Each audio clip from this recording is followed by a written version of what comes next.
আসসালামু আলাইকুম ওয়া রাহমাতুল্লাহি ওয়া বারাকাতুহু। ইন্নাল হামদালিল্লাহি ওয়াহদা ওয়াসসালাতু ওয়াসসালামু আলা মান লা নাবিয়্যা বা'দা ওয়া বা'দ। আলহামদুলিল্লাহ, প্রশংসা আল্লাহ সুবহানাহু ওয়া তাআলার জন্য, শান্তি অবতীর্ণ হোক মুহাম্মদ রাসূলুল্লাহ সাল্লাল্লাহু আলাইহি সাল্লামের প্রতি। প্রিয় আলিম পরীক্ষার্থী 2026 ভাই বোনেরা, আমরা আজকে হাদিস ফাউন্ডেশন অনলাইন একাডেমির নিয়মিত আয়োজন আলিম পরীক্ষা 2026 ফ্রি গাইডলাইন এই শিরোনামে আমরা যে কোর্সটি করছি বা আপনারা যে কোর্সটি করছেন, ধারাবাহিকভাবে আমরা বিভিন্ন ক্লাস আয়োজন করে থাকছি। সেই ধারাবাহিকতায় আমি আজকে আপনাদের সামনে উপস্থিত হয়েছি ইসলামের ইতিহাস বিষয় নিয়ে। আমি আব্দুল্লাহ মামুন আপনাদের সাথে থাকছি ইতিহাস, সংস্কৃতি, সভ্যতা এই বিষয়গুলো জেনে জানানোর পাশাপাশি পরীক্ষার জন্য প্রস্তুতি নেওয়ার জন্য।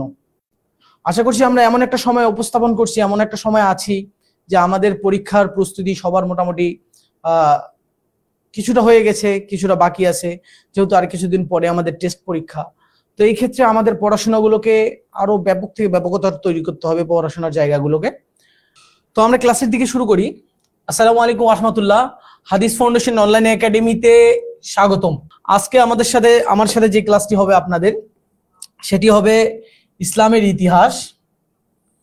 এই ইসলামের ইতিহাস নিয়ে কথা হবে এবং পুরোটা সময় ইসলামের ইতিহাস নিয়ে যে সমস্যাগুলো আছে, কিভাবে পড়লে আমরা ইসলামের ইতিহাসটাকে সুন্দরভাবে কভার করতে পারবো, কিভাবে ভালো মার্কিং উঠাইতে পারবো, কিভাবে পড়লে আমি খুব প্রশ্নের জায়গাগুলোকে নিজেকে প্রস্তুত রাখতে পারবো, প্রশ্ন যে ধরনের হোক না কেন আমি ওই জায়গাটাতে উপলব্ধি করতে পারবো, এরকম পরিস্থিতি তৈরি করব। আমরা আজকের এই ক্লাসে কিভাবে এটা পড়বো সেটা আমরা আলোচনা করব। পাশাপাশি ইসলামের ইতিহাসে আমাদেরকে ব্যাপক ভালো করার জন্য যে প্রচেষ্টা চালাইতে হবে সেই প্রচেষ্টা নিয়ে আমরা আলোচনা করব। আর এই ক্লাসটা যাদের জন্য হচ্ছে, তারা হচ্ছে আলিম পরীক্ষার্থী, পরীক্ষা 2026 ফ্রি গাইডলাইন। আপনাদের জন্য এই মূলত এই গাইডলাইন যারা 26-এ পরীক্ষায় অংশগ্রহণ করবেন, অর্থাৎ আপনারা আর কিছুদিনের মধ্যে পরীক্ষা বসছেন, তাদের জন্য আমাদের এই আয়োজন। আমরা এই আয়োজনের মাধ্যমে তাদেরকে পরীক্ষায় ভালো ফলাফলের জন্য যে প্রচেষ্টা প্রয়াস আমরা দেখাবো। তো এখানে কোর্স ইনস্ট্রাক্টর হিসেবে আমি আছি আব্দুল্লাহ মামুন, অধ্যয়নরত রাজশাহী বিশ্ববিদ্যালয়। আপনাদের সাথে ইসলামের ইতিহাস নিয়ে, সংস্কৃতি, সভ্যতা ইত্যাদি নিয়ে সবকিছু নিয়ে কথা হবে এবং পাশাপাশি পরীক্ষার প্রস্তুতি ভালো করে নেওয়ার জন্য যেরকম প্রচেষ্টা দরকার সেরকম করব আশা করা যায় ইনশাআল্লাহ। তো আমরা আমাদের মূল ক্লাসে চলে যাব এখন। দেখেন, আমরা ইসলামের ইতিহাস দ্বিতীয় ক্লাস আজকে আমরা করছি। প্রথম ক্লাসে আমরা বলছিলাম যে আমাদের কিভাবে পড়তে হয় এবং প্রথম অধ্যায়ের যে কাজ আমরা সেটা উল্লেখ করছিলাম। আজকে আমরা কথা বলবো দ্বিতীয় ক্লাস নিয়ে। দ্বিতীয় ক্লাসে আমরা যে বিষয়গুলো হাইলাইট করার চেষ্টা করব সে বিষয়টা নিয়ে আমরা পরবর্তী আলোচনা করব। আপনারা খেয়াল করছেন যে আমাদের এখানে দুইটি বই আমরা তুলে ধরছি ইসলামের ইতিহাস, যে বইগুলো বাংলাদেশ মাদ্রাসা শিক্ষা বোর্ড কর্তৃক অনুমোদিত এবং এই বইগুলো হচ্ছে মূলত দুইটা পাবলিকেশনসের, একটা হচ্ছে আলিম লেকচার পাবলিকেশনসের, একটা আলফাতা পাবলিকেশনসের। তো এই যে দুই কোম্পানির যে বইগুলো আছে, আমরা এই বইগুলো থেকে আমরা মূলত ইতিহাস পড়াশোনা করে থাকি। তো এই বইয়ের মাধ্যমে আমরা যে বইটাই পড়ি না কেন আমাদের এই টপিকগুলোর মধ্যেই পড়তে হবে এবং এই বইগুলো থেকেই পড়তে হবে। আমরা আজকে যে অধ্যায়টা নিয়ে আলোচনা করব সে অধ্যায়টার নাম হচ্ছে সিরাত রাসূল সাল্লাল্লাহু আলাইহি সাল্লাম, দ্বিতীয় অধ্যায়। আমরা প্রথম দিন আলোচনা করেছিলাম প্রথম অধ্যায়, আজকে আলোচনা করব দ্বিতীয় অধ্যায়। আজকের এই ক্লাসটিতে আমরা মূলত পড়ব রাসূল সাল্লাল্লাহু আলাইহি সাল্লামের জীবনী সম্পর্কে। একজন মুসলিম হিসাবে, একজন মুমিন হিসাবে আমাদের যতটা সার্থকতা আছে, যতটা সার্থকতা আমাদের জীবনের, তার চেয়ে বড় সার্থকতা হচ্ছে যতক্ষণ পর্যন্ত আমরা রাসূলের জীবনী পড়বো না। রাসূলের জীবনের পড়ার মধ্যে আপনার আমার সার্থকতা নিহিত আছে। যখন আমি রাসূলের জীবনী পড়বো তখন সেটার মধ্যে সার্থকতা আছে। আজকে আলিম পরীক্ষার্থী 2026 আপনি পরীক্ষা দিবেন, এই অধ্যায়টা আপনার জন্য রয়েছে যে সিরাত রাসূল সাল্লাল্লাহু আলাইহি সাল্লাম, রাসূল সাল্লাল্লাহু আলাইহি সাল্লামের জীবনী। তো আজকে আমরা এই জীবনীর মধ্যে আলোচনা করব কোন জিনিসগুলো আমাদেরকে হাইলাইট করে পড়তে হবে এবং কিভাবে পড়তে হবে সেগুলোকে আমরা হাইলাইট করব। দেখেন, আমরা এখানে বলছি সিরাত রাসূল সাল্লাল্লাহু আলাইহি সাল্লাম, মানে রাসূল সাল্লাল্লাহু আলাইহি সাল্লামের জীবনী, রাসূল সাল্লাল্লাহু আলাইহি সাল্লামের পুরো জীবনী। এখানে রাসূল সাল্লামের জীবনী যদি আমি বলি তাহলে দেখেন জীবনের দুইটা অংশ আছে। আমরা জানি দুইটা অংশ আছে, রাসূল সাল্লাল্লাহু আলাইহি সাল্লামের মক্কা জীবন এবং মাদানী জীবন, এই দুইটা যেমন জীবন আছে, ঠিক আবার রাসূল সাল্লাল্লাহু আলাইহি ওয়াসাল্লামের জীবনের মধ্যে এটাও আছে, ইসলামের পূর্ববর্তী জীবন এবং ইসলাম প্রতিষ্ঠার পরবর্তী জীবন। এই দুইটা স্লাইডে আমরা দেখতে পারবো যে ইসলামের আবির্ভূত হওয়ার আগের যে সময়টা, সেই সময়টার অবস্থা এবং ইসলাম আসার পরবর্তী অবস্থা, এই দুইটা বিষয় নিয়ে আমরা আলোচনা করব। তাহলে আমরা শুরু করি সিরাত রাসূল সাল্লাল্লাহু আলাইহি সাল্লাম এই ব্যাপারটা নিয়ে। দেখো ভাই, আমরা মুহাম্মদ সাল্লাল্লাহু আলাইহি সাল্লামের যে আগমনের প্রেক্ষাপট, এই আরবে আগমনের প্রেক্ষাপটটা যদি আমরা খেয়াল করি, তোমরা যে দুইটা বই দেখলা এখানে, ইসলামের ইতিহাস মাদ্রাসা শিক্ষা বোর্ড কর্তৃক অনুমোদিত যে বইগুলো, সে বইগুলোর মধ্যে একটা অপশন আছে যে মুহাম্মদ সাল্লাল্লাহু আলাইহি সাল্লামের আরবে আগমনের প্রেক্ষাপট, এই প্রেক্ষাপটটা জানতে হবে। তো আমরা প্রেক্ষাপটটা জানার পূর্বে আমরা এটা বলতে চাচ্ছি যে আমরা প্রত্যেককেই জানি জাহেলি যুগ, রাসূল সাল্লাল্লাহু আলাইহি সাল্লাম যে যুগে ছিলেন, যে যুগে প্রথম জন্মগ্রহণ করলেন, ওই যুগটা ছিল জাহিলি যুগ। এমন যুগ যে যেখানে রাহাজানি, খুন খারাপি এবং প্রচন্ড অন্ধকারের যুগ। এই অন্ধকার যুগে এমন ভাবে অন্ধকার আবির্ভূত ছিল, যার ফলে সেখানে কোনো মানুষ সুষ্ঠু সুন্দর জীবনযাপন করতে পারতো না। কোনো না কোনো ভাবে নৈশাচিক বা পৈশাচিক নির্যাতনের শিকার হতো, অথবা বেইনসাফের কাজ হতো, অথবা দেখা গেছে জুলুম, নির্যাতন ইত্যাদি কাজ চলতো। তাহলে এই জায়গাটায় আমরা প্রেক্ষাপট, কেন আরবের প্রেক্ষাপটে রাসূল সাল্লাল্লাহু আলাইহি সাল্লামের আগমন ঘটেছে, এবং সেই সময়টা আমরা জানি যে ঈসা আলাইহিস সালামের পরবর্তী সময়টাতে ওই জায়গাটায় এমন ভাবে অন্ধকারাচ্ছন্ন ছিল যে তারা কোনো কিছুতেই নিজেদেরকে করতো না। তারা লাত, মানা, উজ্জা এদেরকে রব হিসেবে মানতো, তারা মূর্তি পূজা করতো, শিরক করতো, এই জায়গাগুলো। তাছাড়া আরো জাহেলি যুগে যে মানুষের বর্বরতা রয়েছে, কন্যা সন্তানদেরকে জীবন্ত পুঁতে দিত, এবং কন্যা সন্তান হলে তাদের মুখ মনে করে যে তারা হেয় হয়ে গেছে, সমাজের জন্য কন্যা সন্তান বোঝা, এরকম মনে করতো।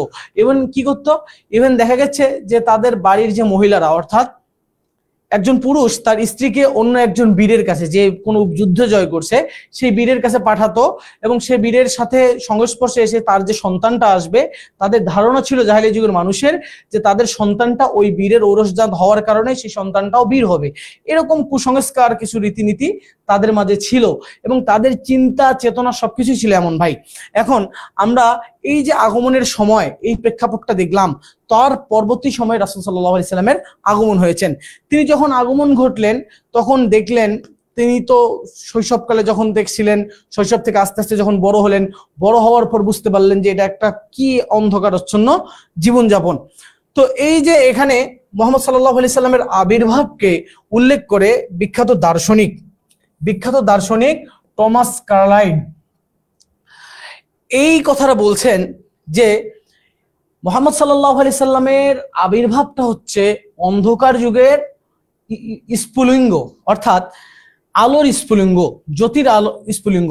কেমন যে অন্ধকারে, যেমন আমরা দেখবো যে যখন খুব বর্ষাকালে খুব মেঘ থাকে, খুব অন্ধকার হয়ে যায়, চারদিকে মনে হচ্ছে এমন অন্ধকার যে কোনো কিছুই দেখা যাচ্ছে না, সামান্য টর্চ করলেও সামনে অল্প একটু দেখা যায় না, এরকম অবস্থা তৈরি হয়। ঠিক যখন বিদ্যুৎ চমকায়, পুরোটা আশপাশ দেখা যায়।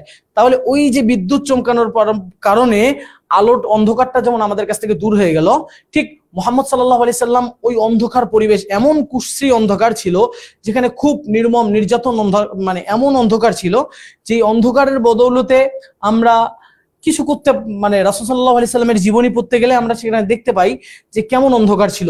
সেই সময়ে যখন রাসূল সাল্লাল্লাহু আলাইহি সাল্লাম আবির্ভাব করলেন, তখন এই রাসূল সাল্লাল্লাহু আলাইহি সাল্লামের আবির্ভাবকে দার্শনিক টমাস কার্লাইল বলছেন যে রাসূল সাল্লাল্লাহু আলাইহি সাল্লামের আবির্ভাবটা ছিল জ্যোতির্বিদের স্ফুলিঙ্গের মতো। যেমন আবির্ভাব কি করে অন্ধকারকে দূর করে দেয়, আলো দিয়ে সমাজকে পরিপূর্ণ করে দেয়।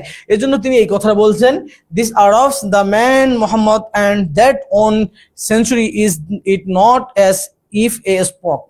তো তেনার আগমন এবং আবির্ভাব নিয়ে তিনি এই কথাটি বলেছিলেন। এছাড়াও বিভিন্ন দার্শনিক বিভিন্ন কথা বলেছেন যে মুহাম্মদ সাল্লাল্লাহু আলাইহি সাল্লামের আগমনের ফলে কি হয়েছে, আগমনের ফলে ওই সমাজ থেকে কুসংস্কার বিভিন্ন ধরনের যে অবস্থা ছিল সেটা দূর হয়ে যায়, অর্থাৎ মানুষের মধ্যে ভেদাভেদ দূর হয়ে যায়, মানুষের মধ্যে জুলুম কমে আসে। এই যে মোহাম্মদ সাল্লাল্লাহু আলাইহি সাল্লামের আবির্ভাব আসার আগে এই সমাজটা ছিল খুব কুশৃঙ্খল, এবং তিনি যখন আসছেন, আসে ইসলাম আবার যখন প্রতিষ্ঠা হয়েছে, তখন সব কিছুকে ইনসাফের মধ্যে নিয়ে এসেছেন এবং পরবর্তী জীবন মানুষ খুব উপকৃত লাভ করেছে। এই বিষয়ে নিয়ে আলোচনা হয়েছে। তাহলে এবার আমরা সিরাত রাসূল সাল্লাল্লাহু আলাইহি সাল্লামের মূল আলোচনায় যাই। যারা ক্লাস করছি ভাই, তাদের কোনো সমস্যা আছে কিনা, দেখতে পাচ্ছি কিনা আমরা জানাবো। আমরা এই বিষয়টা নিয়ে আলোচনা করব। দেখেন, আমরা সিরাত রাসূল সাল্লাল্লাহু আলাইহি সাল্লামের পরবর্তী যে বিষয়টা নিয়ে আলোচনা করব, মুহাম্মদ রাসূলুল্লাহ সাল্লাল্লাহু আলাইহি সাল্লামের বংশ পরম্পরা, অর্থাৎ বংশ কিভাবে আসছে এই ব্যাপারটা নিয়ে আমরা আলোচনা করব। তাহলে বংশ পরিবর্তী যদি আমরা খেয়াল করি, আমরা গত ক্লাসে একটা কথা বলছিলাম যে আরবরা তিনটা আছে, তার মধ্যে সর্বশেষ আরবে মুস্তারিবা, অর্থাৎ ইব্রাহিম এবং ইসমাইল আলাইহিস সালাম।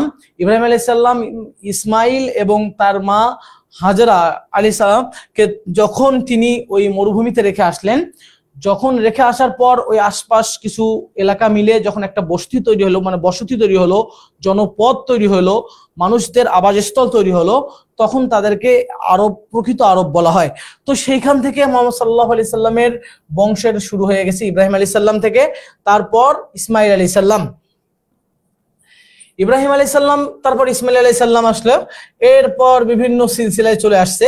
আমরা খেয়াল করব, বেশি দূর না, আমরা খেয়াল করব এখানে ফিহর পর্যন্ত। আমরা জানি, আমরা ইতিহাস পড়লে দেখতে পাবো যে এই ফিহর নামে ব্যক্তিটি সর্বপ্রথম কুরাইশ উপাধি গ্রহণ করেন। কুরাইশ উপাধি গ্রহণ করেন। এই উপাধির বিভিন্ন সময় বিভিন্নভাবে বলা হয়ে থাকে।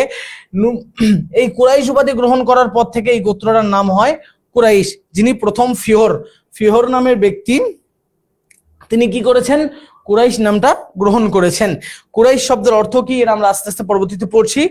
এরপর দেখেন, আমরা এখানে দেখি যে আমাদের মূল জায়গা যে জায়গায়, সেই জায়গাটা নিয়ে আমরা আলোচনা করব। আমাদের মূল জায়গা হচ্ছে মুহাম্মদ সাল্লাল্লাহু আলাইহি সাল্লামের বংশ পরিচয়। এই যে এখানে দেখি আব্দে মানাফ, এই জায়গাটা থেকে আসছে তিনজন।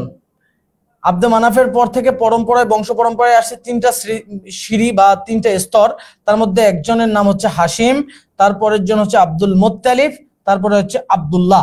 এই তিনটা সিঁড়ি, এই তিনটা সিঁড়িকে খেয়াল করলে আমরা দেখতে পাবো যে হাসিম যিনি, তিনার ছিল তিনটা পুত্র। এখানে তিনটা পুত্র হিসাবে যদি খেয়াল করি, তাহলে একটাতে ছিল,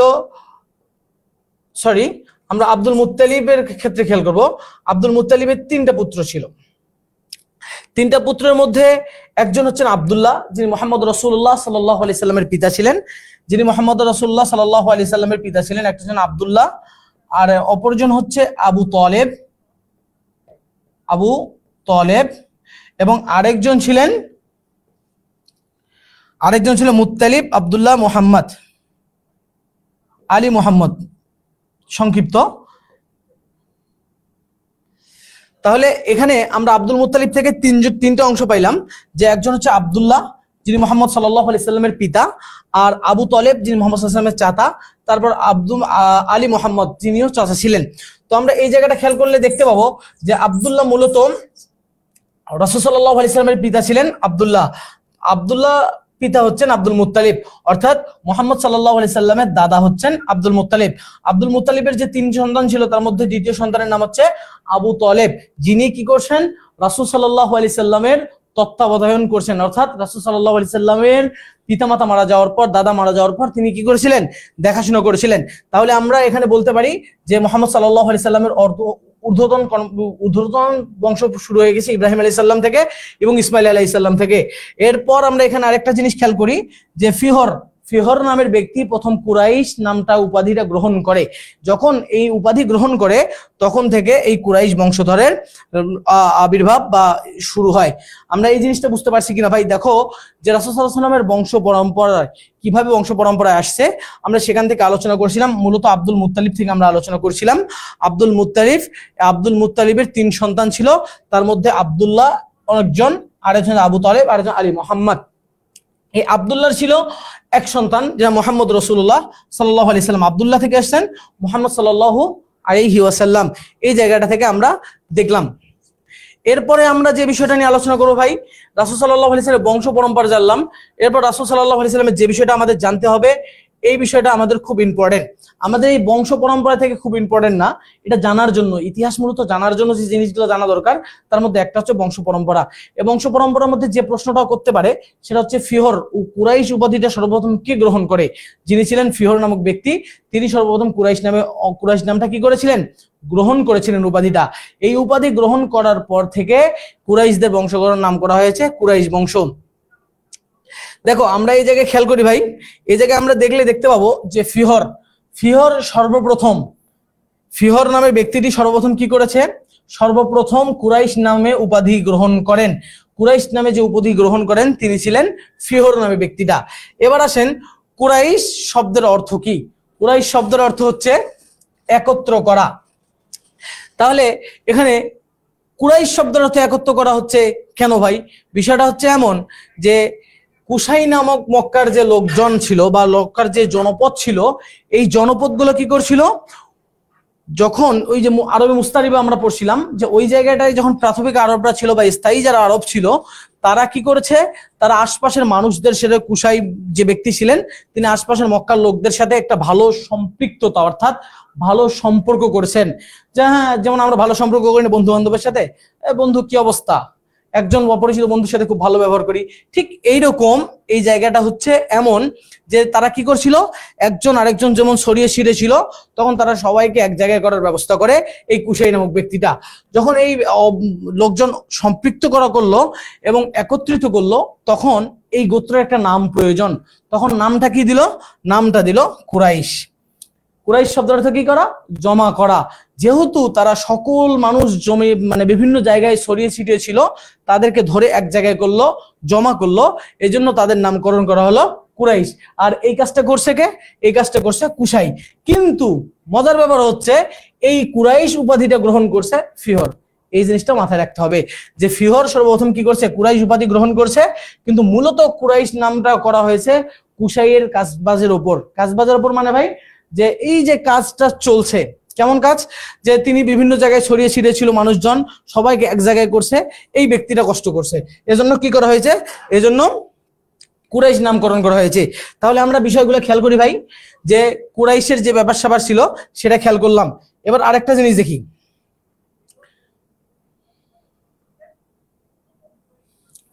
দেখো যে খ্রিস্টীয় পঞ্চম এই যে কুসাই ব্যক্তিরা যে কাজটা করছে, লোকজনকে একত্রিত করছে, বিভিন্ন জায়গায় ছড়িয়ে ছিটিয়ে ছিল, তাদেরকে এক জায়গায় করে একটা গোত্রের নাম করছে, সেটা হচ্ছে কুরাইশ গোত্র। এটা মূলত হয়েছে খ্রিস্টীয় পঞ্চম শতাব্দীতে এই কাজটা হয়েছে। তাহলে ভাই কত শতাব্দীতে এই কাজটা হয়েছে যদি আমাদেরকে জানানো হয় বা বলা হয়, তাহলে আমরা কি বুঝবো, খ্রিস্টীয় পঞ্চম শতাব্দীতে কুরাইশ গোত্রের নামকরণ করা হয়। তাহলে এবার যদি আমরা বলি যে কুরাইশ গোত্রের নামকরণ করা হয় কত খ্রিস্টাব্দে, কত খ্রিস্টীয় সময়ে, তখন উত্তর হবে খ্রিস্টীয় পঞ্চম শতকে। আমাদের কাছে ক্লিয়ার কিনা ভাই? যারা ক্লাস দেখছেন আপনারা যদি জানান তাহলে আমরা দেখতে পাবো, আমরা শুনতে পাবো যে আপনাদের কি অবস্থা, আপনারা শুনতে পাচ্ছেন কিনা, কে কোথা থেকে দেখছেন, কোন মাথা থেকে দেখছেন, এগুলো জানান। তাহলে আমরা খুব দ্রুত আপনাদের এই বিষয়গুলো খুব সহজভাবে উপলব্ধি করাতে পারবো, এবং আপনার কোনো সমস্যা থাকলে সেটাও জানাবেন, আমরা আপনাদেরকে জানাবো উত্তর, সংশোধন, কিভাবে এটার মুক্তির পথ, সবকিছু আমরা আপনাদেরকে জানানোর চেষ্টা করব। তাহলে আমরা যে এই অধ্যায়টা পড়লাম সিরাত রাসূল সাল্লাল্লাহু আলাইহি সাল্লামের উপরের যে এই অধ্যায়টা, কুরাইশের বিভিন্ন নাম গোত্র নিয়ে আমরা এই অধ্যায়টা নিয়ে পড়লাম, এই অধ্যায়ে এই জিনিসগুলো আমাদেরকে হাইলাইট করে পড়তে হবে। একটা সাবজেক্টে তুমি ভালো করবা, ওই সাবজেক্টে যদি তুমি সবগুলোই টোটালি পড়তে যাও ভাই, তাহলে তুমি কি কি জিনিস পড়বা তুমি নিজেই ভুলে যাবা, এবং কোন জিনিসটা তোমার পরীক্ষার জন্য গুরুত্বপূর্ণ সেটাও ভুলে যাবা। তাহলে আমরা বলছিলাম যে তোমাকে এমন এমন কিছু জিনিস পড়তে হবে যেগুলো হচ্ছে হাইলাইট, যে জিনিসগুলো থেকে স্বাভাবিকত প্রশ্ন হয়। তাহলে এই অধ্যায়ের নাম দেখে বোঝা যাচ্ছে যে অধ্যায় থেকে একটা না একটা প্রশ্ন আসবেই। সুতরাং কোন জায়গাগুলোকে আমাকে হাইলাইট করতে হবে সেই জায়গাগুলো আমরা আস্তে আস্তে আলোচনা করছি। তাহলে আমরা এই জায়গা থেকে যে জিনিসটা উপলব্ধি করলাম, এই উপলব্ধির উপর আমরা বুঝে গেলাম যে কুরাইশরা একত্রিত হওয়া, কুরাইশ শব্দের অর্থ একত্র করা, এবং কুশাই নামক ব্যক্তিটি খ্রিস্টীয় ৫ম শতাব্দীতে এই কাজটা করছেন। এই মহৎ কাজ করার কারণে কুরাইশদের কুরাইশ নামকরণ করা হয়। এবার আমরা আসি ভাই যে প্রথম পরিচ্ছেদ নিয়ে। সিরাতুর রাসূল সাল্লাল্লাহু আলাইহি সাল্লাম একটা অধ্যায়ের নাম। এই অধ্যায়ের কয়েকটা পরিচ্ছেদ আছে, তার মধ্যে ১ নম্বর পরিচ্ছেদ হচ্ছে হযরত মুহাম্মদ সাল্লাল্লাহু আলাইহি সাল্লামের জন্ম ও প্রাথমিক জীবন। মুহাম্মদ সাল্লাল্লাহু আলাইহি সাল্লামের জন্ম এবং প্রাথমিক জীবন। ভাই এই জায়গাটা নিয়ে আমরা খুব সুন্দরভাবে আমাদেরকে বুঝতে হবে। দেখো ভাই, তুমি আজকে আলিম পরীক্ষা দিবা, মানে আলিম পরীক্ষার জন্য প্রস্তুতি নিচ্ছ, অথচ মুহাম্মদ সাল্লাল্লাহু আলাইহি সাল্লামের জীবনী ভালো মতো জানো না। মুহাম্মদ সাল্লাল্লাহু আলাইহি সাল্লামের জীবনী আমরা জানি না। আমরা ক্লাসের শুরুতেই বলছি আজকের বিষয়ে যে বিষয়ে আলোচনা করব আমাদের জীবনের সার্থকতা নিয়ে। আমরা সারা জীবন অনেক জায়গায় অনেকভাবে সফলতা অর্জন করছি, ভালো চাকরি বাকরি সবকিছু করছি, অথচ বিভিন্ন ব্যক্তির জীবনী পড়ছি, জীবনী থেকে শিক্ষা নিয়েছি, অথচ আমাদের প্রিয় নবী মুহাম্মদ সাল্লাল্লাহু আলাইহি সাল্লামের জীবনীটা পড়ি নাই। আমরা জানি না প্রথম মানে মুহাম্মদ সাল্লাল্লাহু আলাইহি সাল্লাম কিভাবে কোন সময় কি কাজ করেছেন, মক্কার ইতিহাস পড়ি নাই, মদিনার ইতিহাস পড়ি নাই, কিভাবে যুদ্ধে অংশগ্রহণ করেছেন, অভাব অনটনের অবস্থাগুলো কি ছিল, সেই সময় ধন সম্পদের অবস্থা কি ছিল, এই বিষয়গুলো আমরা কিন্তু জানি না, অথচ আমরা জানারও চেষ্টা করি না। তাহলে তোমাকে এবং আমাকে যে কেউ যদি আমরা সহযোগিতা মানে সফলতা অর্জন করতে চাই, তাহলে মুহাম্মদ সাল্লাল্লাহু আলাইহি সাল্লামকে জানা ব্যতীত সফলতা হওয়ার কোনো উপায় পাবো না।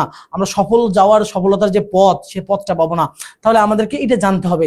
তাহলে এই যে প্রাথমিক আলোচনাটা আমরা করছি আজকে, মুহাম্মদ সাল্লাল্লাহু আলাইহি সাল্লামের জন্ম ও প্রাথমিক জীবন, এই প্রাথমিক জীবন নিয়ে আমরা আজকে আলোচনা করব। জন্ম, আসলে মুহাম্মদ সাল্লাল্লাহু আলাইহি সাল্লামের জন্ম নিয়ে আমাদের দেশে বিভিন্ন ধরনের কৌল মানে কথা প্রচলিত আছে, এক একজন এক একটা কথা বলে। এই ব্যাপার স্যাপার নিয়ে আজকে ভাই কিছুটা ক্লিয়ার করার জন্য আমি চেষ্টা করব। ইতিহাস নিয়ে যতদূর যাওয়া যায় এই বিষয়টা আজকে ক্লিয়ার করেই আমরা এখান থেকে বিদায় হব। তাহলে আমরা একটা বিষয় খেয়াল করি, আমাদের শিরোনাম এখানে বলছি যে জন্ম ও প্রাথমিক জীবন।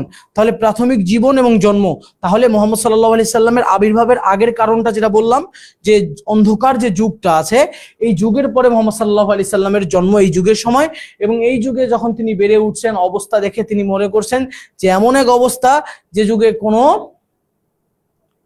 বাঁচার মতো পথ বা আলোর পথ নেই, তখন মুহাম্মদ সাল্লাল্লাহু আলাইহি সাল্লাম আলোর পথের বিভিন্ন দিশারি হন।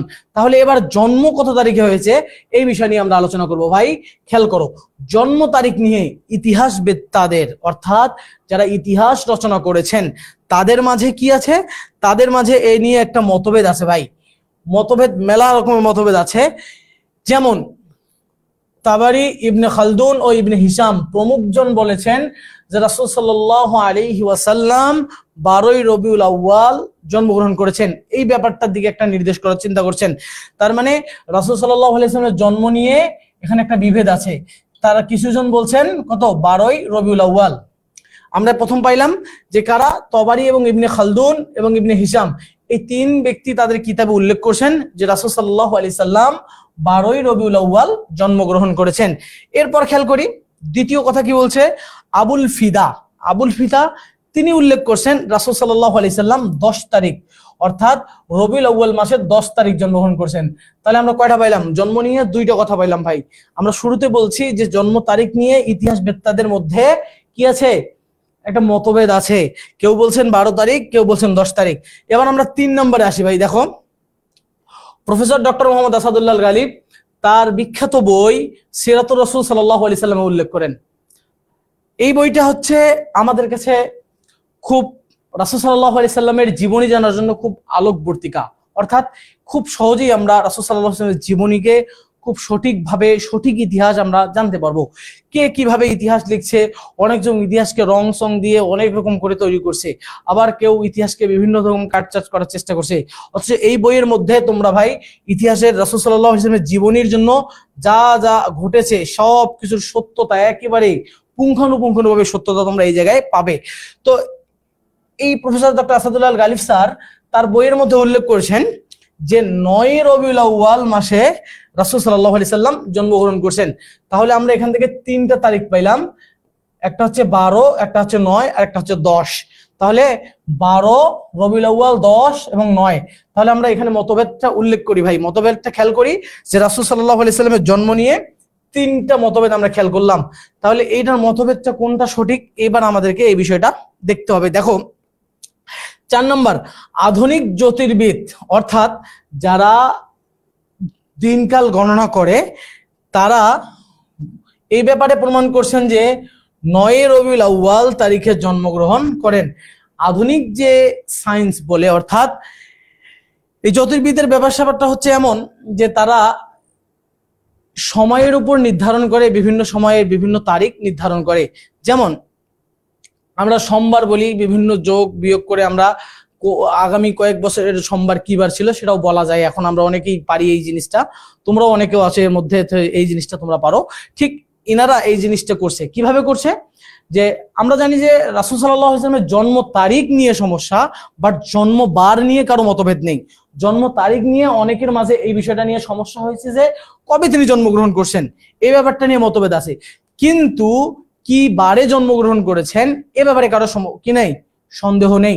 সবার এক কথা যে রাসূল সাল্লাল্লাহু আলাইহি সাল্লাম কি বার, সোমবারে জন্মগ্রহণ করেছেন। তাহলে এই বিষয়টা আমরা খেয়াল করি। তাহলে এখানে সোমবারটা হাইলাইট হলো ভাই। তাহলে এই সোমবারের হিসাব করে ওই জ্যোতির্বিদগণ কি করেছেন, আধুনিক সায়েন্সে যারা ছিলেন তারা এটা গবেষণা করে কি করেছেন, 9 তারিখ বের করেছেন। বিখ্যাত মিশরের প্রখ্যাত ফেডরিক নামে একজন ব্যক্তি ছিলেন, তিনিও এই ব্যাপারে গবেষণা করে বলছেন যে 9 রবিউল আউয়াল জন্মগ্রহণ করেছেন। আমরা যে ইতিহাস লেকচার পাবলিকেশন যে ইতিহাস বইটি আছে সেটাতে খেয়াল করলে দেখতে পাবো, সেখানে উল্লেখ করা আছে যে রাসূল সাল্লাল্লাহু আলাইহি সাল্লামের অরিজিনাল জন্ম তারিখ হচ্ছে 9 রবিউল আউয়াল সোমবার।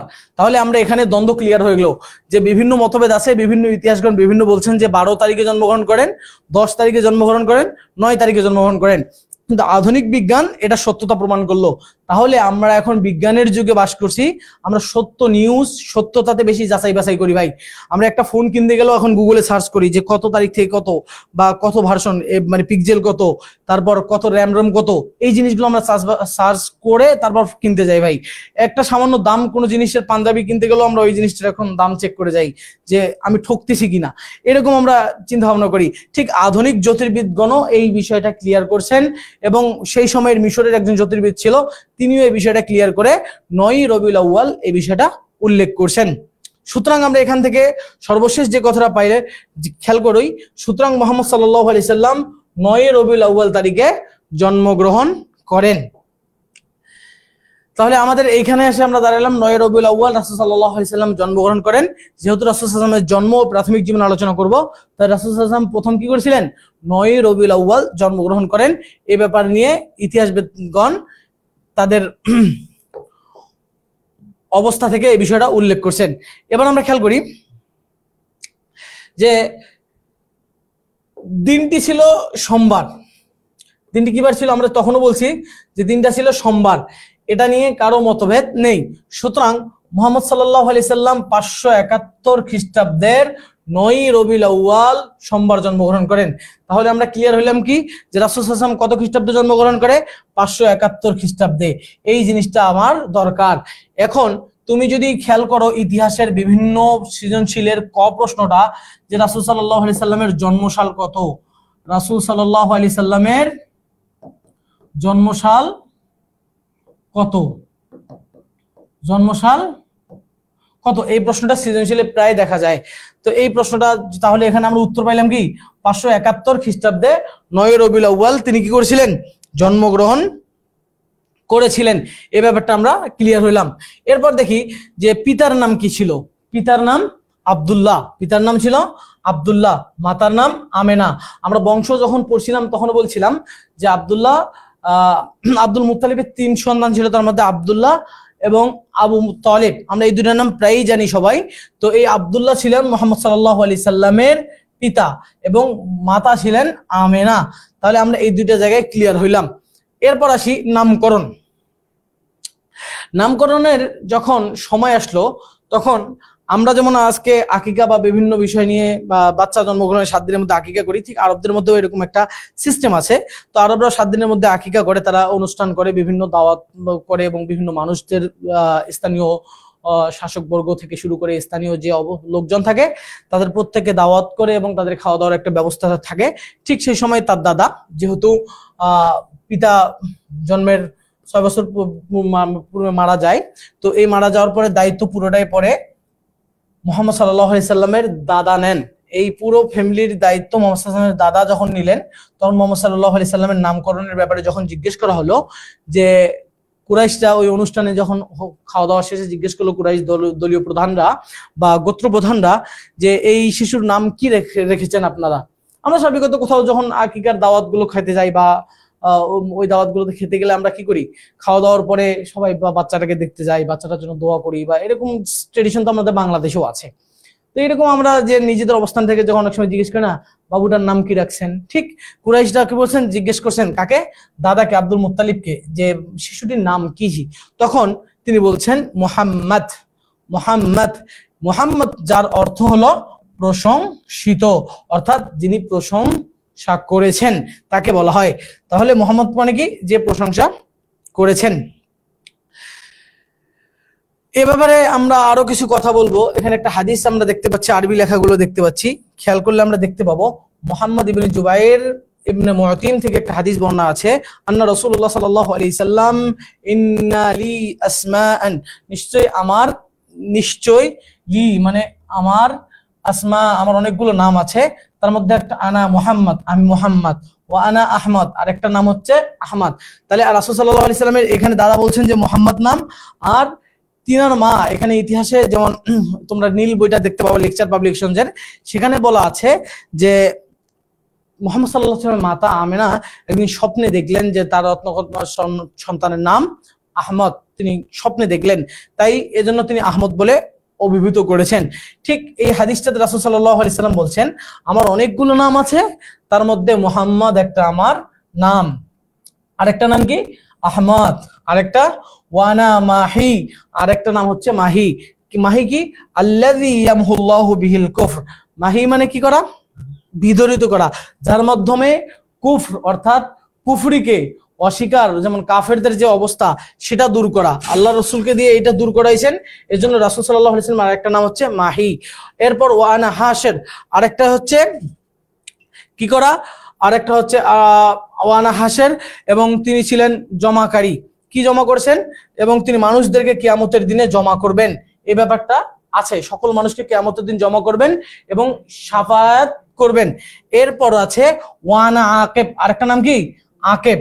এই আকেবটা কি, আকেব হচ্ছে তিনি ছিলেন সর্বশেষ আগমনকারী, এই আগমনকারী আল্লাযী লাইসা ফি বাদা, আল্লাযী লাইসা বাদাহু আহাদ, এরপর বাদাহু আহাদ, এরপর রাসূল সাল্লাল্লাহু আলাইহি সাল্লামের পর আর কোন নবী আবির্ভাব করবেন না, এজন্য আমার নাম হচ্ছে আকেব। তাহলে এখানে হাদিসটা দ্বারা আমরা বুঝলাম যে রাসূল সাল্লাল্লাহু আলাইহি সাল্লামের অনেকগুলো নাম আছে, তার মধ্যে একটা হচ্ছে মুহাম্মদ, একটা হচ্ছে আহমদ, আরেকটা হচ্ছে মাহি, আরেকটা হচ্ছে হাশার, আরেকটা হচ্ছে আকেব। তাহলে এই নামগুলো আমরা হাদিস থেকে পাইলাম। তাহলে এই যে নামকরণের অনুষ্ঠান বা আকিকা অনুষ্ঠানে যখন জিজ্ঞেস করা হলো যে বাচ্চাটির নাম কি ছিল, তখন তার দাদা উত্তর দিয়েছিলেন মুহাম্মদ, এবং তার মাতা দেখেছিল স্বপ্নে যে তার সন্তানটার নাম আহমদ। তো এই যে এই জিনিসগুলো রাসূল সাল্লাল্লাহু আলাইহি সাল্লাম পরবর্তীতে হাদিসে বর্ণনা করছেন। দেখো পরবর্তীতে আমরা এইটার অনুবাদ সুন্দর করে আপনাদেরকে দিয়ে দিছি, তোমাদের জন্য আর কি সুবিধার জন্য। বাংলা অনুবাদটা এভাবে দেওয়া আছে, জুবাইর ইবনে মুতিম রাদিয়াল্লাহু তাআলা আনহু হতে বর্ণিত, রাসূল সাল্লাল্লাহু আলাইহি ওয়াসাল্লাম বলেছেন আমার অনেকগুলি নাম আছে, তার মধ্যে আমি মুহাম্মদ, মুহাম্মদ শব্দের অর্থ কি প্রশংসিত, যিনি প্রশংসা করেন, আমি আহমদ সর্বাধিক প্রশংসিত, যিনি সব সময় প্রশংসায় ব্যস্ত থাকেন, আমি মাহি আমি বিদরিতকারী, অর্থাৎ আল্লাযী ইয়ামহুল্লাহ, যেটা আমরা বললাম আমার মাধ্যমে আল্লাহ তাআলা কুফরিকে বিদরিত করেছেন, অর্থাৎ ওই সমাজ থেকে কুফরিতে বিদরিত করার কারণে আল্লাহ আমার আরেকটা নাম দিয়েছেন, সেটা হচ্ছে আমি মাহি। এরপর আমি হাশের, হাশের শব্দের অর্থ কি আমি জমাকারী, কিয়ামতের দিন সমস্ত লোক কি করবে আমার কাছে জমা হবে এবং আমার কাছে শাফায়াত কামনা করবে, এজন্য আমার নাম হাশের। তারপর আরেকটা নাম বলছে আমি আকেব, তাহলে সর্বশেষ, আকেব শব্দের অর্থ কি সর্বশেষ আগমনকারী, আমার পরে আর কোন নবী নাই। এই হাদিসটা আছে বুখারীতে, মুসলিমে এবং মিশকাতে, হাদিস নাম্বার সহ দেওয়া আছে। এবার তাহলে আমরা বুঝতে পারলাম যে মুহাম্মদ সাল্লাল্লাহু আলাইহি সাল্লামের অনেকগুলো নাম আছে। এই ব্যাপার নিয়ে কারো সন্দেহ নেই। তার মধ্যে প্রসিদ্ধ দুইটা হচ্ছে মোহাম্মদ এবং আহমদ। মোহাম্মদ এবং আহমদ এই দুটো হলো প্রসিদ্ধ নাম। এই দুটি নাম পবিত্র কোরআন মাজিদে ব্যবহৃত হয়েছে এবং বাকি নামগুলো হচ্ছে গুণবাচক নাম। এ ব্যাপারে নিয়ে অধিকাংশ কারো মতভেদ নেই, তবে অধিকাংশ জনই বলছেন যে এই দুটো নাম হচ্ছে মূল নাম এবং বাকিগুলো হচ্ছে গুণবাচক নাম। তাহলে আমরা মুহাম্মদ সাল্লাল্লাহু আলাইহি সাল্লামের জীবনী থেকে আমরা বুঝতে পারলাম যে তিনার নাম হচ্ছে আহমদ এবং মুহাম্মদ, যার অর্থ হচ্ছে প্রশংসিত একটা, আর এটা হচ্ছে সর্বাধিক প্রশংসিত। এবার খেয়াল করো ভাই, আমরা মোটামুটি একটা পর্যায়ে চলে আসছি। কারো কোনো প্রশ্ন থাকলে আমরা লাইভ ক্লাসের মধ্যে করতে পারি। যদি কারো কোনো প্রশ্ন থাকে তাহলে আমাদের এই ক্লাসের মধ্যে আমরা করতে পারি এবং এই ব্যাপারগুলো আমরা দেখতে পারি। কারো কোনো প্রশ্ন থাকলে করতে পারি। কারো কোনো প্রশ্ন আছে কি ভাই এই ব্যাপারের উপর? যদি কোনো বিষয়ে সংক্ষিপ্ত বা কোনো প্রশ্ন থেকে থাকে তাহলে তোমরা করতে পারো ভাই, আমরা সেই প্রশ্নগুলোর উত্তর দিব। এবং আমাদের ক্লাসে যারা দেখছেন, কে কোথা থেকে দেখছেন সেটা অবশ্যই জানাবেন। আমরা আপনাকে খুব ধরে ধরে খুব সুন্দর বিষয়গুলো থেকে পড়াবো।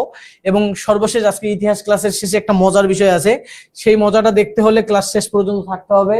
এবং মজাটা, আজকে ইতিহাস পড়ার যে মজা, অরিজিনাল মজা, সেটা আমরা উপলব্ধি করব। তাহলে আমরা পড়ছি প্রথম পরিচ্ছদ, হযরত মুহাম্মদ সাল্লাল্লাহু আলাইহি ওয়াসাল্লামের জন্ম ও প্রাথমিক জীবন। এই জীবন নিয়ে আমরা আলোচনা করছি। তো জীবনের প্রথম যে অবস্থা, মুহাম্মদ সাল্লাল্লাহু আলাইহি সাল্লামের জীবন যখন জন্মগ্রহণ করলেন, আমরা জানি তিনি 571 খ্রিস্টাব্দের 9ই রবিউল আউয়াল মাসের সোমবার জন্মগ্রহণ করেন। এই ব্যাপারটা আধুনিক সায়েন্স দ্বারা প্রমাণিত এবং বিগত ঐতিহাসিকবিদদের মধ্যেও প্রচলিত। এবং বিভিন্ন মতভেদ আছে, সে মতভেদগুলো খণ্ডন করার মতো আমরা সেগুলো খণ্ডন করেছি এবং আমরা পেয়েছি কত, যে তিনি 9ই রবিউল আউয়াল 571 খ্রিস্টাব্দে তিনি সোমবারে জন্মগ্রহণ করেন। এ ব্যাপারে কারো দ্বিমত নাই। তার পিতার নাম কি ছিল? পিতার নাম ছিল আব্দুল্লাহ, মাতার নাম ছিল আমেনা। এবার আসো ভাই, আমরা পিতার অবস্থাটা আলোচনা করি। মুহাম্মদ সাল্লাল্লাহু আলাইহি সাল্লাম যখন জন্মগ্রহণ করেন, জন্মগ্রহণ করার পর ঠিক জন্মের 2 মাস পূর্বে, কয় মাস? 2 মাস পূর্বে পিতা মারা যান, পিতা ইন্তেকাল করেন। তাহলে এই জায়গায় আমরা কি পেলাম ভাই? যে এই জায়গায় পেলাম যে 2 মাস পূর্বে পিতা মৃত্যুবরণ করেন, অর্থাৎ রাসূল সাল্লাল্লাহু আলাইহি সাল্লাম দুনিয়া যখন আসেননি তার পূর্বেই তিনার পিতা এই দুনিয়া ত্যাগ করে চলে গেছেন। তো পিতার মৃত্যুর যে সংক্ষিপ্ত ইতিহাসটা কি ছিল, তার পিতা কি করেছিলেন? ইয়াসরিব, বা মূলত উদ্দেশ্য ছিল সিরিয়ায় যাবেন, তো ইয়াসরিব মদিনা পর্যন্ত গিয়েছেন। মদিনায় যাওয়ার পর তিনি খুব অসুস্থ হয় এবং বনু নাজ্জাশ বা বনি নাজ্জার গোত্রের নিকট আশ্রয় নেয়। কার কাছে আশ্রয় নেয়? বনি নাজ্জার গোত্রের কাছে তিনি কি করেন? আশ্রয় নেন। তাহলে কত আগে মারা যায়? সময়কাল কখন? জন্মের 2 মাস পূর্বে। রাসূল সাল্লাল্লাহু আলাইহি সাল্লামের জন্মের 2 মাস পূর্বে পিতা কি করেন? পিতা মারা যান।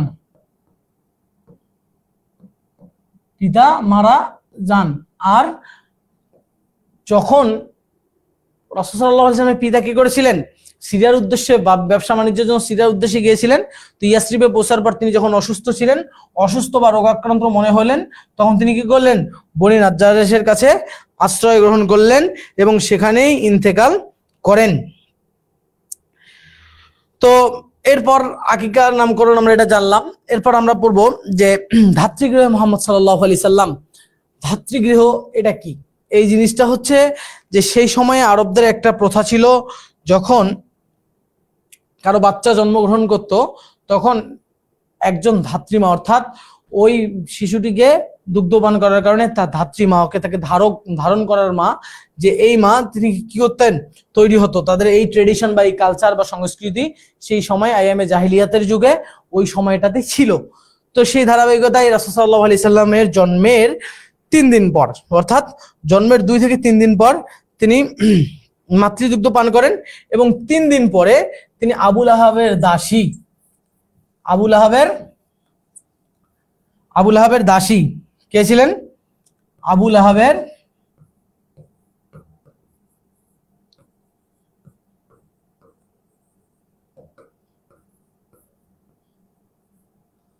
লাহাবের দাসী কে? তার নাম হচ্ছে সুয়াইরা।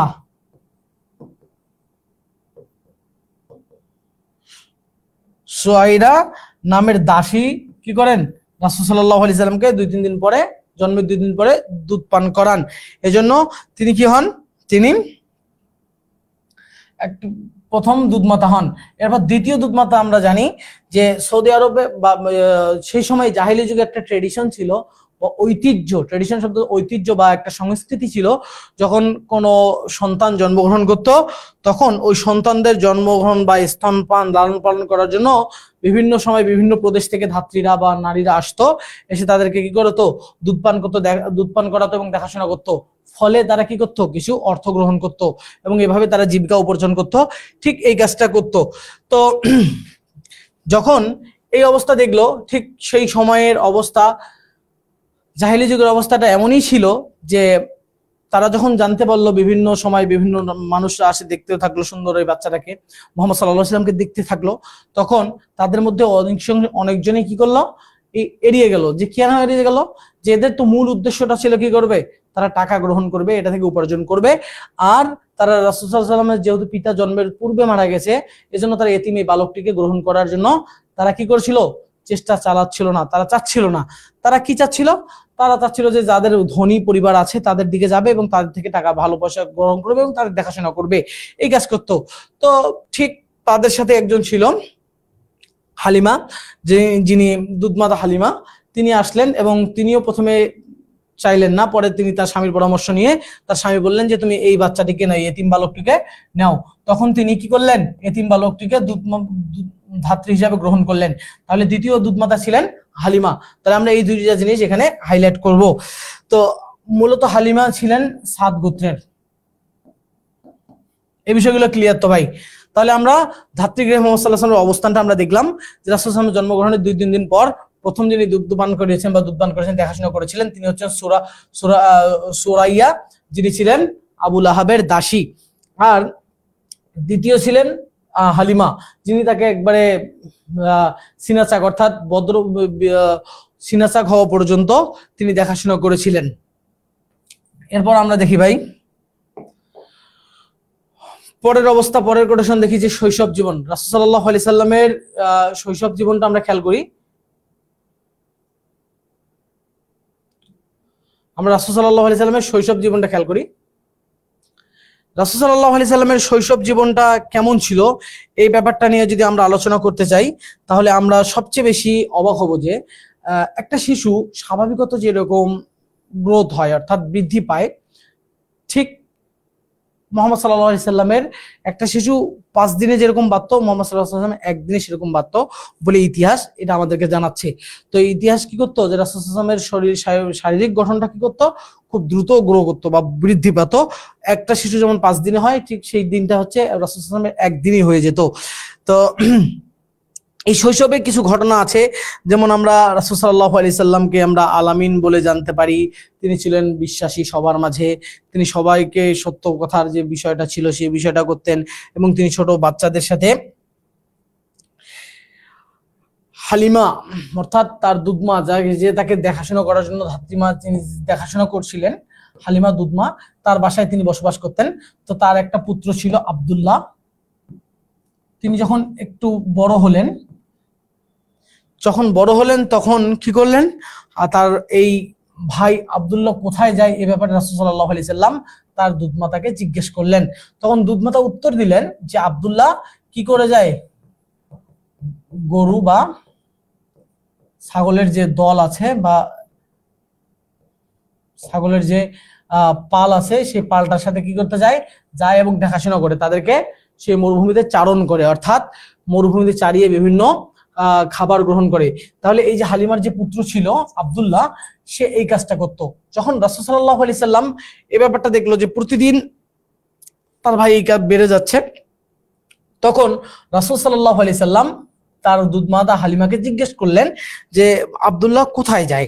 তখন জানতে চাইলেন যে আমার ভাই আব্দুল্লাহ সারাদিন কোথায় যাচ্ছে। হালিমা তখন বললেন তারা দিনে মাঠে এটাকে চড়াতে নিয়ে যায়, এই গরুর মেষটাকে বা এই পালগুলোকে, গৃহপালিত যে পালগুলো ছিল তাদেরকে মাঠে চড়াতে যায় এবং এই ব্যাপারটা যখন মোহাম্মদ সাল্লাল্লাহু আলাইহি সাল্লাম জানতে পারলেন, দেখেন শৈশবে দেখো তোমরা অবস্থাটা দেখো যে রাসূল সাল্লাল্লাহু আলাইহি সাল্লাম কতটা ছোটকাল থেকেই একটা অসাধারণ গুণের অধিকারী ছিলেন, যে নিজের দুধ ভাই আব্দুল্লাহ যখন কি করছেন মেষ চালানোর জন্য যাচ্ছে মাঠে, তখন তিনি নিজেই নিজের মাকে জিজ্ঞেস করলেন যে কোথায় যায় আমার ভাই। এটা যখন জানতে চাইলেন এবং জানতে পারলেন যে মাঠে যায়, তখন তিনি বললেন যে আমিও যাব।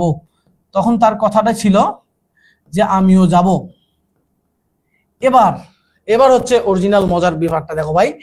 হালিমা যেহেতু মোহাম্মদ সাল্লাল্লাহু আলাইহি সাল্লামকে দেখাশোনার দায়িত্ব নিছে, দেখাশোনা তাকে দেখে দেখভাল করবে, দেখাশোনা করবে, নিজের সন্তান না অন্যজনের সন্তান নিজের কাছে আসছে, ব্যাপারটা তো অন্যরকম, খেয়াল রাখতে হবে, যদি কোনো কিছু হয়ে যায় তার নিজের দায়বদ্ধতা আছে, এই ব্যাপার তো চিন্তা থাকতেই পারে। যখন মোহাম্মদ সাল্লাল্লাহু আলাইহি সাল্লাম আব্দুল্লাহর ব্যাপারে জানতে পারলেন, তখন তার বাহাদুর মাতার কাছে আবদার করে বসলেন যে আমিও যাব। তখন তিনি অনুমতি দিলেন না। অনুমতি কি করলেন? হালিমা দিলেন না। এবং শেষ পর্যন্ত যখন দিলেন না, তখন কি হলো? তখন তিনি বারবার এই প্রশ্ন করার কারণে এক পর্যায়ে তাকে যেতে দেওয়ার জন্য অনুমতি দেওয়া হলো, যে ঠিক আছে এবার তুমি যাও, তাহলে তুমি তোমার ভাই আব্দুল্লাহর সাথে মেষ বা বকরি চালানোর জন্য যাও। এজন্য আমরা খেয়াল করে দেখবো যে রাসূল সাল্লাল্লাহু আলাইহি সাল্লামের জীবনীতে একটা সময় ছিলেন তিনি কি করছিলেন, মাঠে এই বকরি বা মেষ পালকে চালিয়েছিলেন।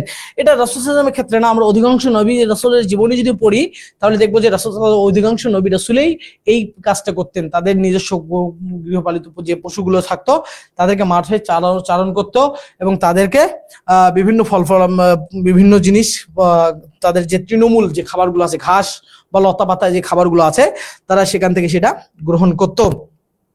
এবং আরেকটা কাজ করতো যে রাসূল সাল্লাল্লাহু আলাইহি সাল্লাম যখন এই আব্দুল্লাহর সাথে গেল, আব্দুল্লাহ কি করতো, যখন মেষপালের সাথে গেল, রাসূল সাল্লাল্লাহু আলাইহি সাল্লাম এই কাজটা করতো যে কোনো মেষপাল বা কোনো মেষ বা কোনো বকরির জন্য কি না করে, তাদের পাল থেকে বেরিয়ে অন্য কোনো মানুষের ক্ষেত বা যে ফসলাদি আছে এগুলো নষ্ট না করে বা কোনো ফসল খেয়ে না পারে, কোনো ক্ষতি না করে, এ ব্যাপারে তারা খুব সতর্কতা অবলম্বন করে। তাহলে এই জায়গা থেকে দেখেন একটা গুণ রাসূল সাল্লাল্লাহু আলাইহি সাল্লামের মাঝে বা যত নবী রাসূল ছিলেন তাদের মাঝে একটা গুণ চলে আসছে, যে তারা মানুষদেরকেও এইভাবে কি করছিলেন, দিক নির্দেশন দিয়েছেন। কোনো মানুষ যাতে নিজের জীবনকে ধ্বংস না করে, কোনো মানুষ যেন তাদের জীবনের কোনো শেষ প্রান্তকে বিলীন করিয়ে না দেয়, এই ব্যাপারে রাসূল সাল্লাল্লাহু আলাইহি সাল্লামগণ বা নবী রাসূলগণ এবং মুহাম্মদ রাসূল সাল্লাল্লাহু আলাইহি সাল্লাম স্পেসিফিকভাবে বিশেষভাবে মুহাম্মদ সাল্লাল্লাহু আলাইহি সাল্লাম তার উম্মতদের ব্যাপারে সতর্কতার ব্যাপারে সর্বোচ্চভাবে তিনি সতর্ক করে গেছেন। এই ব্যাপারটা আমরা এখানে খেয়াল করছি। এছাড়াও শৈশবকালে আরো কিছু ঘটনা ঘটে গেছে, তার মধ্যে উল্লেখযোগ্য হচ্ছে বক্ষ বিদারণ।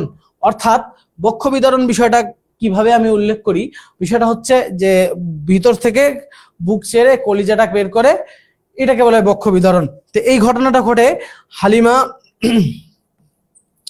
যখন হালিমার গৃহে মুহাম্মদ সাল্লাল্লাহু আলাইহি সাল্লাম ছিলেন দেখভালের জন্য, তখন কি করছিলেন, হালিমার গৃহে যখন ছিলেন তখন এই বক্ষ বিতরণটা হয়। এই বক্ষ বিতরণটা কখন হয়? যখন হালিমার গৃহে যখন রাসূল সাল্লাল্লাহু আলাইহি সাল্লাম অবস্থান করছিলেন তখন এই বিষয়টা ঘটে। তাহলে এবার আমরা দেখি যে বক্ষ বিতরণটা হচ্ছে হালিমার গৃহে হয় যখন মুহাম্মদ সাল্লাল্লাহু আলাইহি সাল্লামের বয়স ছিল 4 বছর। তাহলে বয়স তখন কত ছিল? মুহাম্মদ সাল্লাল্লাহু আলাইহি সাল্লামের বয়স ছিল 4 বছর। তিনি কি করছিলেন, তিনি শৈশবে যেমন মানুষ ছোট বাচ্চারা খেলাধুলা করে, আমরা দেখবো যে আমাদের আশপাশে যদি ছোট বাচ্চা বা ভাই ভাস্তা যারা থাকে আর কি, দেখবেন আপনার ছোট ভাস্তিরা, তারা যখন খেলাধুলা করে বিভিন্ন জন একসাথে খেলাধুলা করে, তো এই খেলাধুলার মাঝে তখন খেলাধুলা করছে রাসূল সাল্লাল্লাহু আলাইহি সাল্লাম। এক পর্যায়ে কি করলো, ফেরেশতা আসলো এবং ফেরেশতা আসার পর কি বললো, বাচ্চাটাকে একটু দূরে নিয়ে গেল, অর্থাৎ মুহাম্মদ সাল্লাল্লাহু আলাইহি সাল্লামকে একটু দূরে নিয়ে গেল, ছোট বাচ্চাদের কাছ থেকে একটু দূরে নিয়ে গেল এবং নিয়ে যাওয়ার পরে তাকে শোয়া ফেললো এবং তাদের বুকটাকে কি করলো, চিরে ফেললো, সেখান থেকে কলিজাটা বের করলো, বের করে জমজমের পানি দিয়ে কি করলো, ধুয়ে ফেললো, সেখানে কিছু জমাট বাঁধা রক্ত ছিল সেই রক্তগুলোকে কি করলো, ধুয়ে ফেললো এবং বললো এটা হচ্ছে শয়তানের কুমন্ত্রণা। বা রক্তটা যখন ধুয়ে ফেললো এবং তখন তিনি ফেরেশতা কি বললো যে এইটা হচ্ছে শয়তানের কুমন্ত্রণা বা ওয়াসওয়াসা।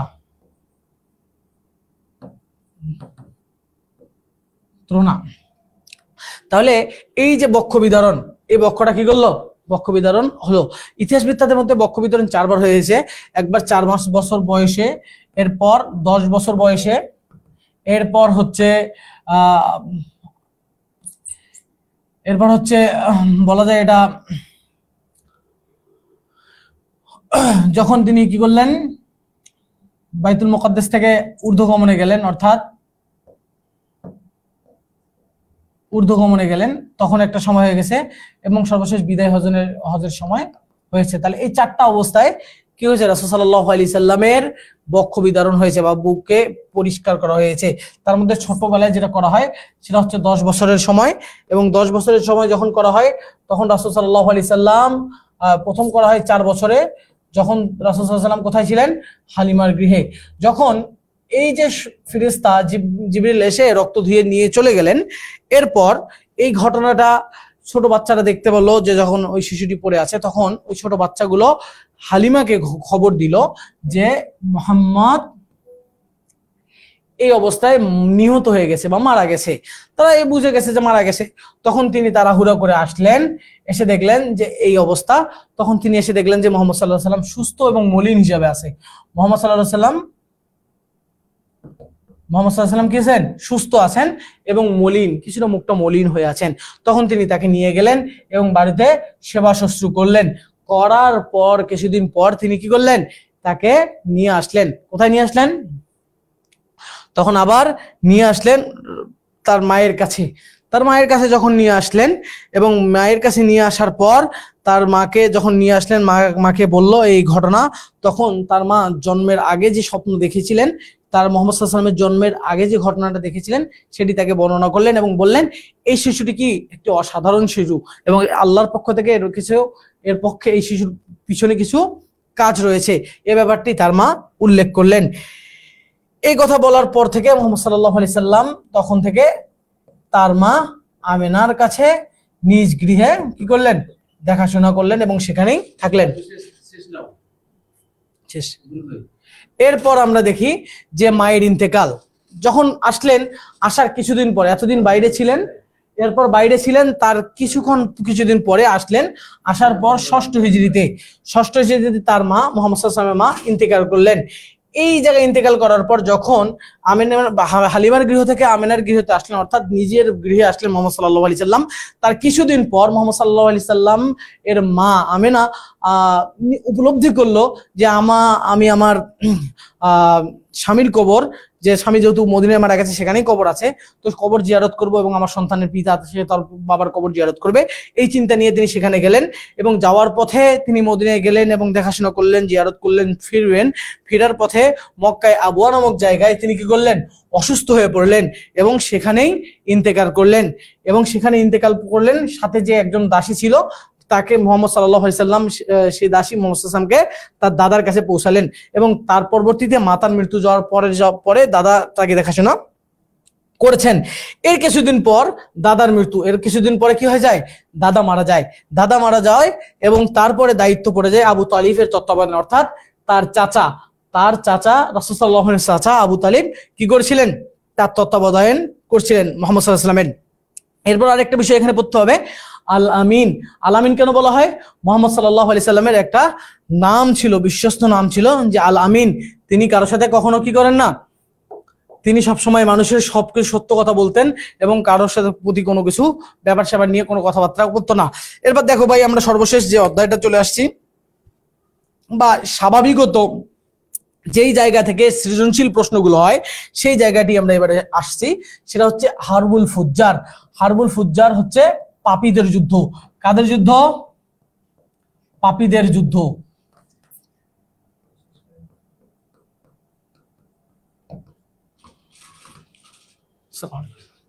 তো এই পাপীদের যুদ্ধ, এখানে যুদ্ধটা সংগঠিত, দেখো যুদ্ধ আমরা কিভাবে পড়বো, যুদ্ধটা আমরা দুইটা অধ্যায় পড়বো। যুদ্ধ সংগঠিত হয় দুই ভাবে। কাদের মধ্যে সংগঠিত হয়? একটা হচ্ছে কুরাইশ এবং কায়েস গোত্রের দুইজনের মাঝে। এবং যুদ্ধ হওয়ার কারণটা কি ছিল? জুয়া খেলা, ঘোড়াদৌড় এবং কাব্য প্রতিযোগিতা উপলক্ষে যে তাদের মধ্যে যে বিষয়টা ছিল এই বিষয়টা নিয়ে করা হতো। এবং তৃতীয় যে কারণ করা হয় নামকরণ। এই যুদ্ধটা কেন নামকরণ করা হয়? নিষিদ্ধ মাসে যুদ্ধ হওয়ার কারণে এটা করা হয়। আমরা জানি ইসলামের 4 মাস যুদ্ধ জাহিলি যুগেও নিষিদ্ধ ছিল, সেই সময় এই যুদ্ধ হওয়ার কারণে এই যুদ্ধকে বলা হয় হারবুল ফুজ্জার। এরপরে সময়কাল কতদিন ছিল? এই যুদ্ধটা 5 বছর, ধীরে ধীরে 5 বছর ছিল এবং হতাহতের সংখ্যা ছিল হাজার হাজার মানুষ। তাহলে আমরা যে কোনো যুদ্ধ যখন পড়বো, এক্ষেত্রে যদি বদর যুদ্ধ পড়ি তাহলে আমরা বদর যুদ্ধকে কখন যুদ্ধ সংগঠিত হয়, যুদ্ধের কারণ এবং নামকরণ, এই বিষয়গুলো আমরা এই জায়গায় হাইলাইট করার চিন্তা ভাবনা করবো ভাই। এরপর আমরা চলে আসি এরপর রাসূল সাল্লাল্লাহু আলাইহি ওয়াসাল্লাম যখন এই যুদ্ধে যখন দেখলেন তখন অবস্থা রাসূল সাল্লাল্লাহু আলাইহি ওয়াসাল্লাম খুব ব্যথিত হলেন। তারপর তিনি একটা চুক্তিতে আসার চিন্তা ভাবনা করলেন। তো চুক্তিতে আসলেন এবং সেটা সংগঠন গঠন করলেন, হিলফুল ফুজুল সংগঠন। এই সংগঠনের কিছু প্রতিজ্ঞা আছে। আমরা দেশের অশান্তি দূর করার যথাসাধ্য চেষ্টা করব। দ্বিতীয়, জনসাধারণকে অত্যাচারীদের কবল থেকে রক্ষা করতে প্রাণপণ চেষ্টা করব। বিভিন্ন গোত্রের মধ্যে সম্প্রীতি, অর্থাৎ এক গোত্র যেমন আরেক গোত্রকে দেখতে পারতো না, তাদের মধ্যে সম্প্রীতি ভালোবাসা তৈরি করব, সদ্ভাব স্থাপনের চেষ্টা করব এবং বিদেশি লোকজনের ধন মান সম্পদের ব্যাপারে যথাযথ চেষ্টা করব। এই 4টা প্রতিজ্ঞা করলো এবং এই 4টা প্রতিজ্ঞার মাধ্যমে হিলফুল ফুজুল নামক সংগঠন প্রতিষ্ঠা করলো এবং কাজ করলো। এর পরের ব্যাপারটা দেখি যে একটা সৃজনশীল আমরা এখানে উল্লেখ করি। একটা সৃজনশীল উল্লেখ করা আছে, তোমরা এইটা স্লাইডটা যখন পাবা তোমরা নিজেদের অবস্থা থেকে বুঝতে পারবা যে আমরা যে আজকে যে অধ্যায়টা বললাম এটার সাথে এই সৃজনশীলের কি অবস্থা, আমরা সেই জিনিসটা দেখতে পাবো। যে নিজ এলাকায় শান্তি শৃঙ্খলা স্থিতিশীলতা রক্ষার স্বার্থে বিভিন্ন চুরি ডাকাতি ছিনতাই হানাদারি লুটতরাজ প্রতিরোধ করার লক্ষ্যে রহমতপুর এলাকার কয়েকজন যুবক ইমান চৌধুরীর নেতৃত্বে একটি সমিতি গড়ে তোলে এবং তাদের উদ্যোগ সফল করার চেষ্টা করে, সফল হয়। বা কুরাইশ শব্দের অর্থ কি? হারবুল ফুজ্জার নামকরণের কারণ উল্লেখ করো। উদ্দীপকের সমিতি প্রাচীন আরবে কোন সংগঠনকে নির্দেশ করে ব্যাখ্যা করো এবং উক্ত সমিতির কার্যাবলী সম্পাদন মহানবী সাল্লাল্লাহু আলাইহি সাল্লামের কৃতিত্বের মূল্যায়ন করো। এই প্রশ্নটা মূলত আলিম পরীক্ষায় এসে থাকে ভাই, এই জায়গা থেকে মূলত প্রশ্ন হয়। আশা করি তোমরা এই ক্লাসগুলো করে বুঝতে পারছো। পরবর্তী ক্লাসে আবার আমাদের নতুন কোনো বিষয় নিয়ে দেখা হবে। এ পর্যন্তই আজকে আমি তোমাদের সাথে থাকছি। কোনো প্রশ্ন থাকলে তোমরা করতে পারো, আমরা পরবর্তী ক্লাসে এটার উত্তর দেবো ইনশাল্লাহ। এ পর্যন্তই থাকলো, পরবর্তীতে আবার দেখা হবে। ধন্যবাদ হাদিস ফাউন্ডেশন অনলাইন একাডেমির সাথে থাকার জন্য, কৃতজ্ঞতা। আসসালামু আলাইকুম ওয়া রাহমাতুল্লাহি ওয়া বারাকাতুহু।